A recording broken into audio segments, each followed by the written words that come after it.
Et la peur, la peur, la peur.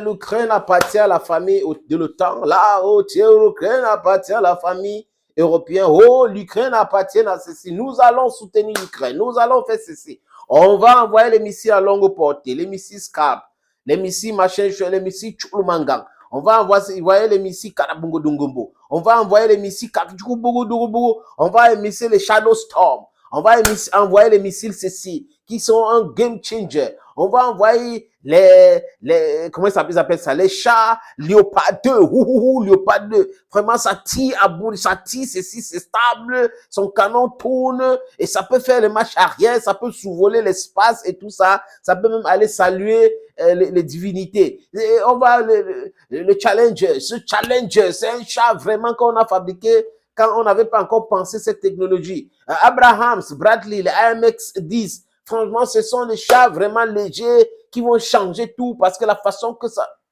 Ils nous ont pas dit quoi, les amis? Guerre en Ukraine. On est fort, on est ceci, on est unis. Unis seulement dans la parole. L'unité politique, mais la faiblesse militaire a été dévoilée par la Russie.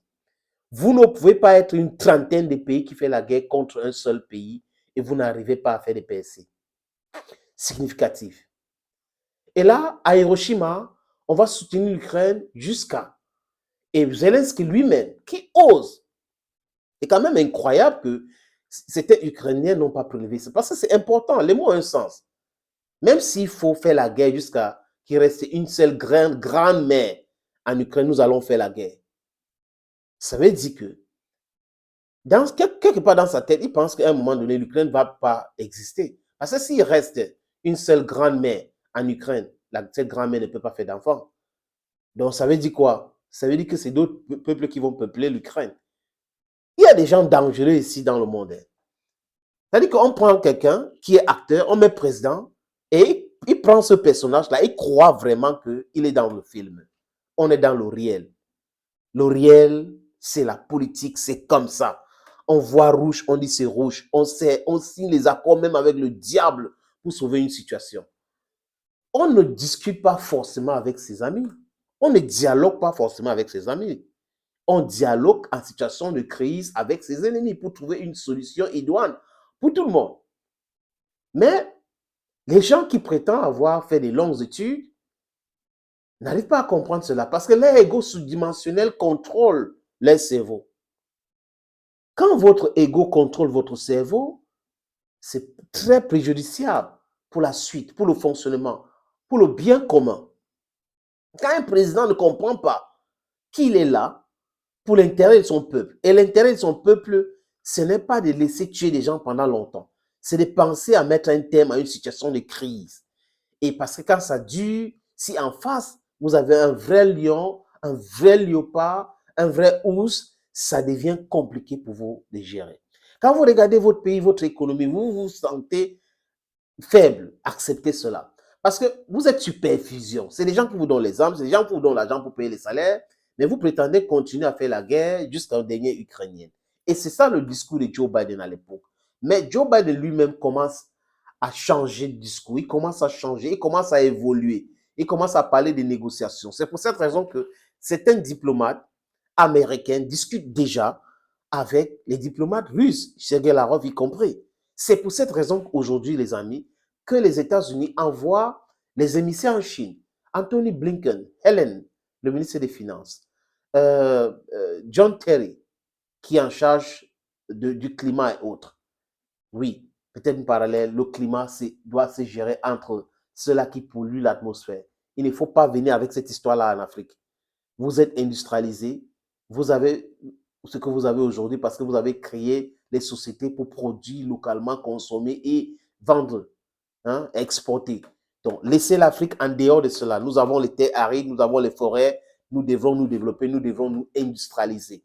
Voilà, tout ce qu'on veut, ce n'est pas forcément seulement les infrastructures et l'agriculture. On doit se développer, on doit avoir l'industrie, on doit produire localement ce que nous mangeons et mangeons ce que nous produisons. Ah, les amis, un général américain, il s'appelle le général Douglas Sims II. Il est directeur opérationnel de l'état-major américain. L'autre jour, il a fait un point de presse. Et dans ce point de presse, il a été très clair, les amis. Il juge que la situation en Ukraine n'est pas idéale pour l'emploi des F-16. C'est ce que le général Douglas a dit. Douglas Sims 2.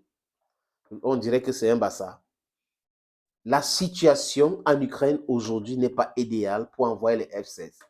Et il continue dans son déroulement en disant que la Russie a encore beaucoup de défenses antiaériennes puissantes, très très puissantes. Et que aujourd'hui, si on envoie les F-16 selon c'est dit, ça sera aussi un cimetière des F-16. Et que ce sera une très mauvaise publicité. Donc, comme les Russes ont dit, envoyez tout ce que vous voulez, nous allons les brûler. Les Américains ou Joe Biden qui avait dit à Hiroshima, oui, on va envoyer les F-16, parce qu'il faut dire que c'était un peu compliqué pour lui d'accepter. Et Poutine, lors de ce forum international des 5 puissances, avait dit clairement à un journaliste que s'ils envoient les F-16, nous allons, là où les F-16 vont quitter pour venir attaquer nos positions, nous allons détruire ce base-là. Parce que si un pays de l'OTAN accepte d'accueillir les F-16 qui vont quitter la Pologne, la Roumanie, la Bulgarie pour venir bombarder les positions russes, ben c'est légitime que les Russes réagissent et détruisent là où les F-16 sortent.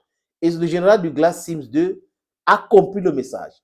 Parce que là, ce sera de légitime défense. Et les Américains commencent à réfléchir en disant, faites attention, nous ne pouvons pas nous permettre cela. Parce que si la Russie détruit 1, 2, 3, 4 F-16 comme ils ont fait avec les chars, ça sera une très mauvaise publicité pour nous. Et là, les amis, vous êtes d'accord avec moi qu'ils ont attaqué un gros morceau. C'est très difficile. Si c'était la Libye, ils devaient déjà envoyer les F-16. Si c'était en Libye, tous les chars qu'ils envoyaient devaient commencer à crier. Vous avez vu ce qu'on a fait avec les chars et autres. Non, la Russie n'est pas la Libye, la Russie n'est pas la Syrie. D'ailleurs, vous avez mordu la poussière en Syrie à cause de Vladimir Poutine. Et vous continuez comme ça. Donc, ce général américain a raison. Les F-16 ne vont rien changer à la situation actuelle en Ukraine. Les F-16 ne vont pas donner assez d'hommes pour faire la guerre. Les F-16 seront détruits et parce qu'ils savent aussi clairement que les Russes sont très puissants. Et les Russes ont mis les défenses antiaériennes dans toutes les zones qu'ils ont capturées en Ukraine. Et le général Douglas Sims 2 l'a dit de façon claire. Vous croyez que vous étiez avec les petits pays, non? Ça chauffe, c'est complicados pour vous. Oui, parlons paix, oui. L'opinion publique française a hué Emmanuel Macron le 14 juillet. Vous avez vu vous-même, non? Oui. En Allemagne, ça bouge. En Pologne, ça bouge. Ou encore, en Bulgarie, ça bouge. Il y a ce dépôt d'armes pour l'Ukraine qui a été brûlé. Tout a été détruit dans ce dépôt d'armes. Dear friends, these people should better talk peace. This American general, whose name is General Douglas Sims 2, has a point there. This is not the moment for Americans to send the F-16 fighter jets to Ukraine because Russians are going to destroy those jets. So they are careful now what they are doing.